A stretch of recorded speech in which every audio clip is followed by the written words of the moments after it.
अस्सलाम वालेकुम फ्रेंड्स। नाम है अख्तरी। अख्तरी नाम के मायने है नबी की बीवी का नाम। नाम है लैला फ़रोज़। लैला फ़रोज़ नाम के मायने है रात को रोशन करना। नाम है महालका। महालका नाम के मायने है चांद जैसी खूबसूरत। नाम है बीना। बीना नाम के मायने है फूलों का गुलदस्ता।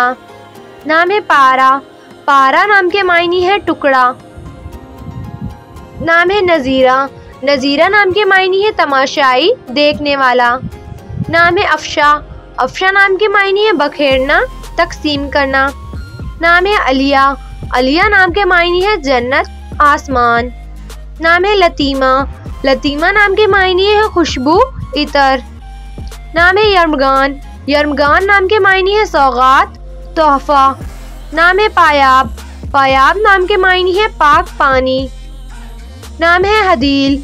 हदील नाम के मायने है कबूतर जैसी। नाम है नादिरा। नादिरा नाम के मायने है खुशनुमा पुरशाब। नाम है हाला।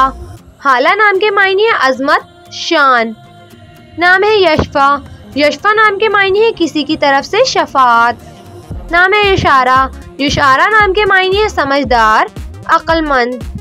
नाम है नाना। नाना नाम के मायने है खूबसूरत हसीन। नाम है यसाला।